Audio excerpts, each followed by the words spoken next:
daawadayaal ku soo dhawaada qaybta idaacadda raadiyo baraarug media iyo qaybaha kale ee shabakadaha radio baraarug.com iyo qaybaha kala duwan ee warbaahinta baraarug ee aad ka geli kartaan qaybaha kale gobolka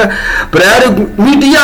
iyo baraarug.net oo aan habeen soo gudbino waxa ka dhacay geeska Soomaalida iyo caalamka saaxiibayaal ilaawina inaad ku dhufataan subscribe oo si la garaysan inay wadaagtaan saaxiibadina saaxiibayaal ilaawin si markasta aad halkan uga heshaan macluumaadka inuu soo gudbino in aad ku dhufatay subscribe si la garaysan inay wadaagtaan saaxiibada kale si aad mar walba u hesho waxa ka dhacay geeska Soomaalida iyo caalamka madaxweyne Muuse Biixi Cabdi ayaa siyaabo kala duwan u rifay mas'uuliyadda awoodda shaqada wasaaradda uu mas'uulka ka yahay wasiirka arrimaha gudaha Maxamed Kaahin Axmed markaana arrimaha dhacdooyinka dibadda u soo saaray in shaqadii wasaaradda arrimaha gudaha lagu haysto wasiir Maxamed Kaahin oo lagu dul maamulo shaqada wasaaradda markii wasiirka arrimaha gudaha Maxamed Kaahin Axmed uu soo saaray go'aano uu ku joojinayo shirkii beesha Ciise Muuse iyo dhalinyarada beesha Arab oo shirku qabsatay toddobaadkan u dambeeyay magaalada Hargeysa iyo gobolka Saaxil beelahaasi shirar kala duwan ay doonayeen inay ku qabsadaan magaalooyinka gobolka Saaxil iyo gobolka Maroodijeex wasiir Maxamed Kaahin ayaa soo saaray waraaq uu ku joojinayo qabsoomida shirarka beesha Ciise Muuse ay doonayeen inay ku qabsadaan gobolka Saaxil iyo dhalinyarada beesha Arab balse markii uu go'aanka soo saaray wasiirka arrimaha gudaha Maxamed Kaahin ayaa waxa waraaq ka soo daba saaray madaxweyne Muuse Biixi isagoo amar ku bixiyay in beesha Ciise Muuse ay shirkooda ay qabsan karaan beeshooda cid is hortaagi kartaana aanay jirin in shirkoodaasi ay qabsadaan oo beesha Ciise Muuse markii uu go'aankaas uu soo saaray Muuse Biixi Cabdi ee uu ku burinayay go'aankii wasiirkiisa arrimaha gudaha Maxamed Kaahin ayaanay shirkii beesha Ciise Muuse qabsadeen shirkoodii oo si rasmi ah uga furmay gobolka Saaxil sawirka natiijada inii soo baxaysay in go'aankii wasiirka arrimaha gudaha Maxamed Kaahin uu ku joojiyay shirka beesha Ciise Muuse uu ka dambeeyay hal bacad lagu lisay go'aankiisii markii Muuse Biixi Cabdi uu ka dhigay waxba kama jiraan iyo iska hadlow inay gare wasiirka arrimaha dibadda ee maamulka Muuse Biixi Cabdi Ciise Kayd Maxamuud oo isna wasiir ka soo jeeda beesha Arab ayaa soo saaray go'aan lid ku ah go'aankii wasiirka arrimaha gudaha ee Maxamed Kaahin isagoo oo sheegay in dhalinyarada beesha Arab ay shiri karto oo aanay jirin cid is hortaagi kara go'aanka uu soo saaray wasiir Maxamed Kaahin aanay waxba ka jirin oo is hortaagi karin kuna dhici karin in uu shirkoodaas joojiyo iyadoo oo go'aankii wasiirka arrimaha dibadda ee maamulka Muuse Biixi uu isaguna hirgalay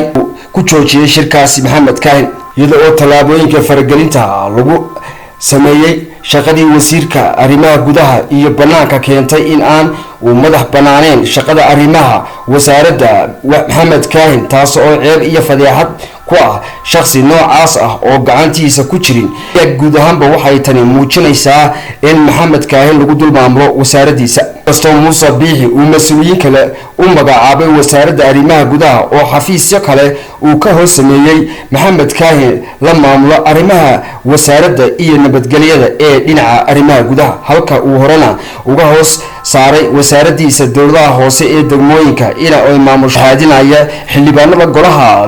degmada Gabiley iyo maayirka magaaladaas Gabiley oo khilaaf xoog Biixi Cabdi oo isagu deegaan ka soo jeeda isla degmada Gabiley ayaa waxa uu ka hadlayaa arrimo muujinaya in Muuse Biixi aanu ahaynba madaxweyne uu yahay caaqil isla beeshiisa ah odaga waxa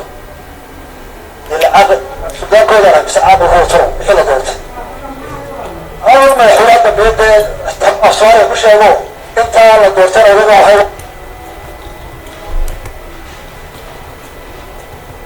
هذا بيد أصوات كل شيء هو على دورتين إلى عقد سودان كذا رمسة أوضاع هو خي كان يوم دورتين أوضاع هو خي إلى عقد سودان كذا رمسة عقد هو على دورتين أول ما يحولات بيد أصوات كل شيء هو أنت على دورتين أو هاي kusoo sharaxay dowladaha hoose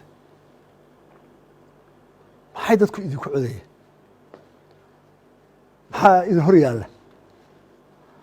adduunka oo dhan ka u taajirsan iyo ka u faqiirsan duruufaa loo dhistay dowladaha hoose kuwii doorashadii la galee aan soo bixin ee kaydkiina ah oo idinla mid oo idinla mas-uuliyada oo codka dadka sita wuu dhacay hebel maaha qofkii kula doortay waa kula xil ixtiraamku kaaga baahaya status buu kaala baahaya waa qofka kugu dhow ku caawin karaya haddii aad relationkiina aada wanaagsan oo xilka uu sido ila cod buu sidaa waa codsi aad ku soo baxday aad ku qadariso laga rabaa inaad caqli cusub keento wixii ka rabto maxaa ugu yar xashiishaan iska ururino waa lagu maqlaya laakiin waa la karaahsanaya waa ninkana qaylo badana ta labaadna waa maxay ee idin haystaa ee inaga inoo gaarka dhaqaaleenu uu yaryahay capacity-geena security uu yaryahay degmadaada booliiskeeda iyo wardoonkeeda iyo amnigeeda oo amnigoo laba a lagaa rabaa mayro deegaankaa loo raaca wixii yimaada mayorku ha xukumo odayaashu ha xukumeen haddii lamadgeliyadiina saasi dushina kusoo fuulaysa golaha deegaanku wuxuu fadhiisan karaa marka uu ogolaado barasaabku marka xeerkaagu ile magaalada xukuntaa qura adigu hargeysada xukuntahay dalka ma xukuntide xeerkaagu adigu kuu gaariyay hadduu kii dowladda dhexe ka hor yimaado wasaaradda ka hor timaado waad joogsanaysa maxaa loo siiyey wasaaradda awoodda waxaa loo siiyey in ay jeegarayso qaladaadka ka yimaada dowladda hoose marka dee waa run oo saddex dul jooga masha toki oo malo ku qeylaya taayaanad aad intaad tallaabadii u qaadtay aad ogaanaysaa ha dhigine xeer baad leedahay oo sharciga baa ku talohay raac war maxaaba laygu maxaa lay haysta waa lagu kala baxaya maanu qalad u fahamtaa markaasaa la bilaabaya oday u sheeg kan qabta inaan kala hadlo waxba la hadli maayo warinku sharciga halku ka maraya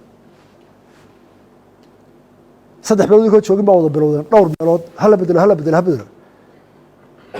madaa meeshiiba gala maxaad bedeli madaa waxba xisaabiyey goor baa dib u ordaysa haddii la bedelayo soo in laga fikri maaha ninka dembigaasuu galay kaasuu galay ka raggan kale yimid soo in la qiyaasa maaha ninka soo baxaya muxuu qorshe hayaa isaga akhlaaqiisu maxay tahay yaa imanaya dee baashu maaha baaskelkeena shooga ii dhiibe